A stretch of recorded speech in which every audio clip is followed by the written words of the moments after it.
Hey, what's good guys, it's Downward Thrust here for a pop-up video on Anthem. Now, I think we've all seen this picture by now, which is the prototype for Anthem's for money in-game store. And there are two currencies here, coin and shards, coin being the little gold coins and then shard being the purple triangle thing. Coins being the in-game currency that you can acquire through play, shards being the for money currency that you can just bust out your pocketbook, get yourself some shards for some real cash. So as it stands right now, 100 shards, $1, 2,000 shards, $20. So as you guys can see, these armor packs are valued at 20 real dollars. Now, I should let you guys know that this could be changed, and they are looking at the values of the economy every single day, or so they say, quote unquote, in this article. But this is the reason I will not play Anthem if it goes down like this. And of course I'm talking about exploitative in-game store monetization. I talk about it quite a bit on this channel, and I think this instance is very interesting for Anthem because Anthem, unlike some of the other free-to-play games, it's a full price game, right?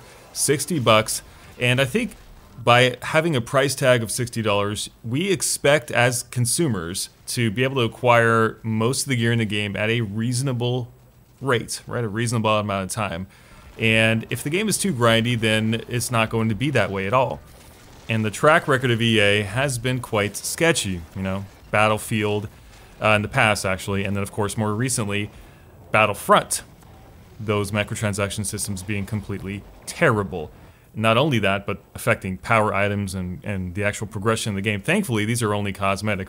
But what I'm saying is, if there's going to be extraneous grinding in this game, to the point where I can't get some of the top tier gear, even though I spend a lot of time in the game, that's unacceptable and I just won't play the game. I think a very fair way to approach Anthem is to find a cozy middle ground between allowing people to progress through the game, and if you don't want to progress at a reasonable rate, then okay, sure. You can go into the in-game store and you could buy some of these things in replace of that grind. Anthem must have a reasonable progression curve. The only reason I'm making this video, believe me, you can see it's nighttime here, I want to go to bed, is because I want to get my voice heard. Because this article quotes some of the developers from BioWare saying, quote unquote, these prices do not represent final stamped for all of eternity pricing. We're iterating on our economic design and balance almost daily, so you're seeing a snapshot of one iteration. This is why we tend not to discuss these things like pricing, because it's one of those iterative things that is sure to change frequently up until the day you play the game. So what that means is that this is obviously not final, and B, if enough of us actually voice our opinions on what we want, we actually might be able to get that. We saw that with Battlefront 2, although that took a lot of voices and a lot of time, but we did get that. So I think we should take videos like this and show them to people and say, this is not okay. Of course, we don't know actually what the grind is going to be, right? We will in a few weeks, but I think it's important to get the initial voice out on the internet. Do not make Anthem a grindy video game. And you want to know why? Because I think Anthem is actually a pretty fun game. You guys may have checked out my impressions from a few days ago. I was really happy with Anthem overall, surprisingly so. I had an extremely good time with Anthem. Of course, I had some nitpicky stuff. Of course, I had my nitpicks. You know, some of the combat is a little bit floaty. The city is extremely small, way too dense, not big enough, and the first-person view is just plain stupid, in my opinion. Way too slow, way too clunky. Some of the bullet sponginess is too, you know, it's too much of that. But for the most part, the shooting, the flying, the abilities, you put them all together, it makes for an incredibly exciting experience, especially because the world of Anthem is so gosh darn gorgeous. Like, look at the footage I have in front of you guys right here. The art inspiration for this is phenomenal. It looks so good, and it feels so good zipping through the air, killing baddies, getting loot. The core bread and butter of the experience can absolutely 100% without a shadow of a doubt, this could be a phenomenal game. Don't let the haters that want to see EA rot in hell lead you astray from the idea behind Anthem, which is a game developed by BioWare, and the game is solid. Of course, we don't know how much sustenance there is to this game, but the potential and the foundation is solid, if not damn satisfying.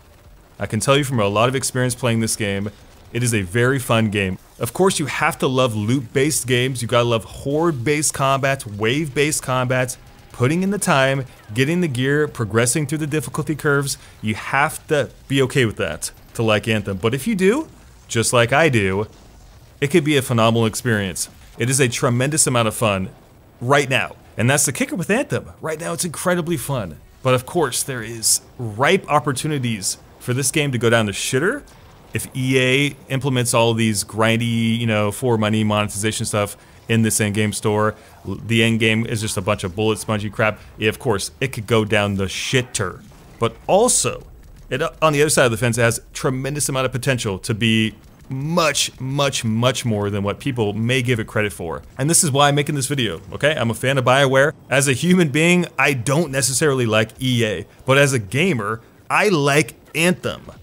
It may be the unpopular opinion right now, because it's really easy to just climb on the EA hate train and spew out a whole bunch of nonsense about this game, whether it be true or not. But as a gamer, I want Anthem to succeed flying colors. And the only way it's going to do that is if this monetization system, which is driven by progression, because most of the stuff in the game is going to be cosmetically driven progression, this stuff has to be correct.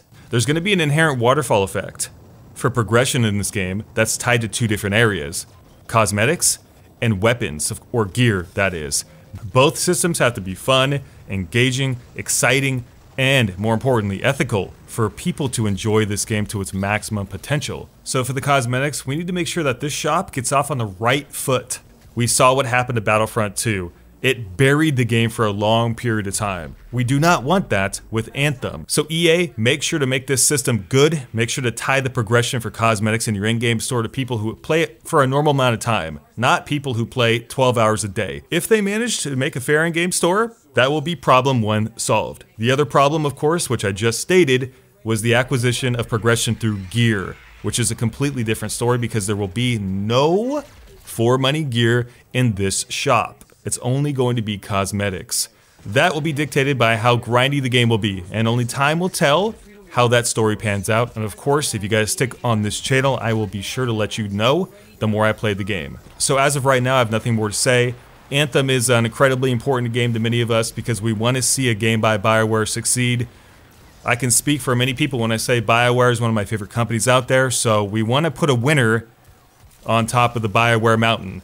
Because EA is tangled up in a lot of mess right now with a lot of different games. They need something really fantastic, and I think Anthem could be that game. And that's only going to happen if and only if they treat the in-game store for cosmetic monetization correctly and the gear progression for the in-game. That's going to be the ticket for Anthem success. So hope you guys enjoyed this little rant of mine. Let me know what you guys think about this video in the comment section. Do you think these $20 armor packs are just too much? In my opinion, that's way too much to charge for basic skins, by the way. I'm thinking like $5, maybe $10 at most. $20 is ridiculous, but that is only my opinion, of course. Thanks for watching, guys. Anthem is coming out soon, so make sure to stay tuned on the channel for more Anthem coverage and just more games coverage in general, because we are a variety channel. We're going to cover everything that the industry has going on. If you guys have any topics that you'd like to see me cover, let me know down below with maybe a title of a video, and I'll pick out a good one to do our third community video very, very soon. Take care, guys, and have a fantastic day. If you enjoyed the video, thumbs it up, and we'll see you guys in our next one. Take care until then.